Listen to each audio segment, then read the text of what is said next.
And just when you think it's over, I'm doing a starter on a N54. Smile. Well, here we go again. I got the intake manifold off, and doubtful you could even see that. Why is my flashlight not on? But there's a starter that somebody put in. Who? Can't tell you. But I can tell you this. It's made in Hungary. But it isn't official. Hence, failure. Short to ground internally, as a matter of fact. Alright. Gonna get my light on because I want to look. You can see the oil pouring from where the intake gaskets were. So I want shots inside of the valve. Flashlight's still not turning on. There you go. There you fucking go. Walnut blast, you think? I do. Every fucking cylinder. I mean, except for the ones completely covered in oil, because that's washing part of it.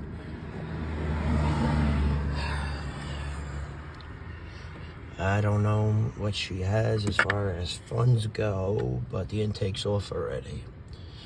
And I have the walnut machine, so I gotta talk to her while it's off. Could save a lot of headache later on, new gaskets, and me having to retake everything off again. That's the brand new unit from FCP Euro, straight out of the box.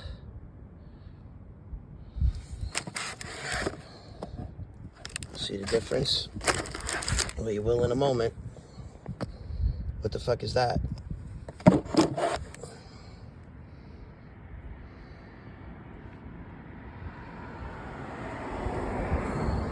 Connectors are different, solenoids are different.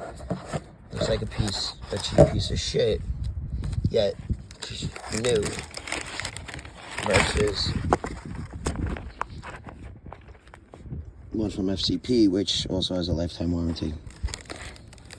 And I got new bolts, and I've also got a new intake manifold gaskets. But something as simple as like even the power strap versus this one being nice and covered. I mean, they marked it where they torqued it down. This is how it's supposed to be. You get what you pay for. Screws on the outside of the solenoid versus, you know, these looking like this. So, and the size is different.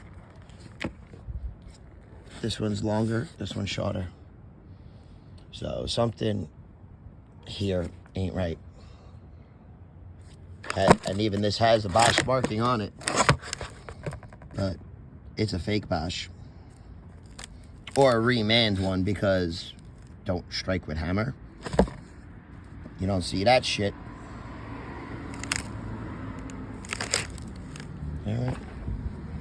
Alright, well, starter's in. Everything, new bolt in the back. Nice new bolt up front. Power's all hooked up. Everything's good to go there. I'm currently pulling the gaskets for the intake because they're flat. They're not supposed to be flat.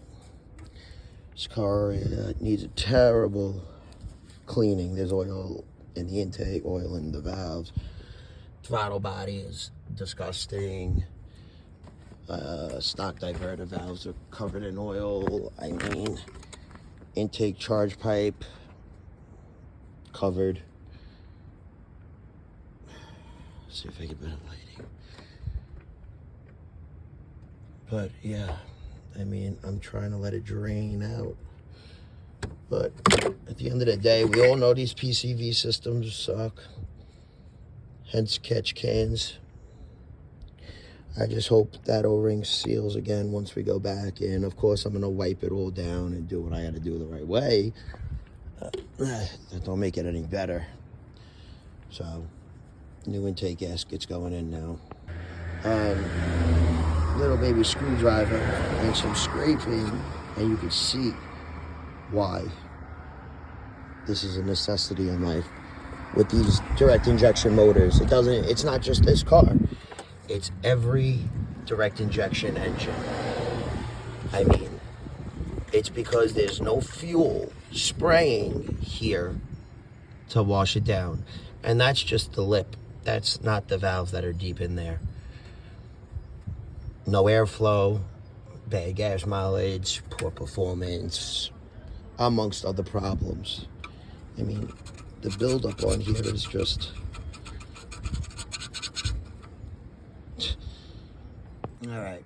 Well, while I'm in here, these are the vacuum lines going from the vacuum pump over to the hard lines, which then transfer over the valve cover, obviously, to vacuum canisters.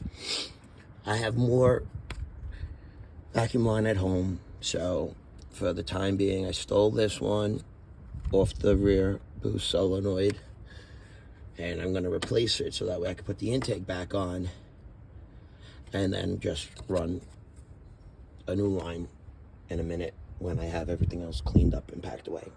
But I wasn't going to leave all my tools out, run up to my house, when I could snap that on without having to do anything. So, as of now, I got this.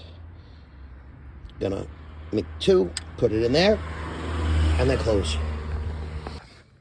And just like that, I saved myself from a customer saying, well, the car wasn't doing that before you touched it.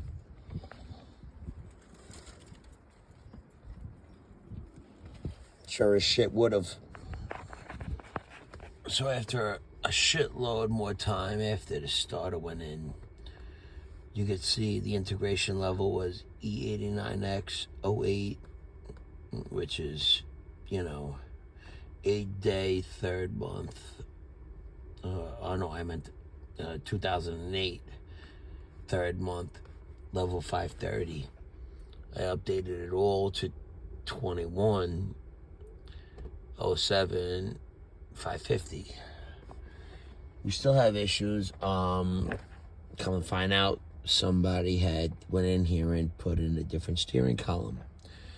The conversion meant that the negative that screws there and the negative right here that plugs into that needed to be removed.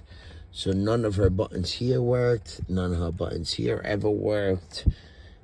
I was unaware of this. Been under the dashboard. Been everywhere. Okay, and this all started from a battery issue. Go figure. So now I got to do a conversion because somebody must have crashed this car, popped the airbag, threw in the whole steering wheel, but didn't know what the fuck they were doing. So now I'm going to go to ISTA-P and program a conversion, which is one of the options we have. I'm excluding components because she has no iDrive. She has nothing. It's a regular stock base radio. And we'll get there. She cranked for a half a second and then wanted to kill again. And I keep getting codes, steering column malfunction. Once I code in the conversion, then therefore maybe I'll possibly have every button working, car starting, and everything perfect again. Again, ICOM and everything. So, voltage stabilizer up there, battery charger in the back, and this is, after the fact. And I got to wait till I fucking put this whole video together. It's something else. Yeah, I started with the conversion plan because Obviously, I put a new battery in the car, so I had to code it for a proper, amp hours, so everything knows what's what. When you click the down button on it's the P, it's too slow. You know, I got SA numbers, added to vehicle order, like I said, what I showed you before, basically. And then remove order elements BO90, which was a 90 amp hour battery. And we're accepting that, and we're coding the CAS and FRM, apparently. And the DMA, so they all know.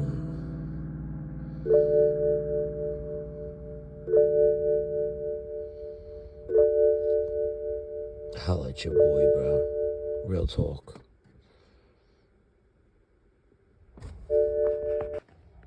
Car's going through it right now.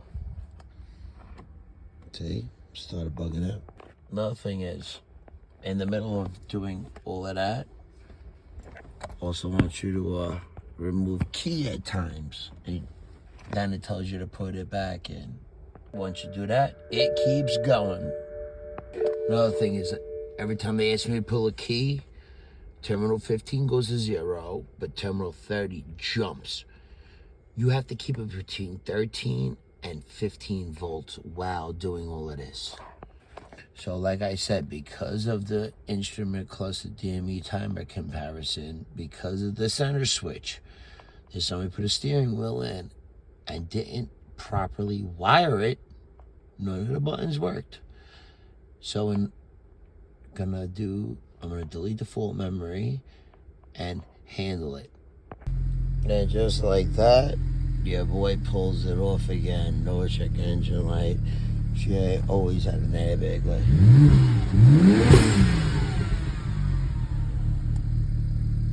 Yeah, buddy. She sounds good too. She's on the MHD1.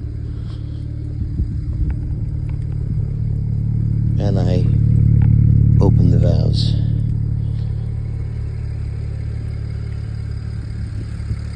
Bitch is back.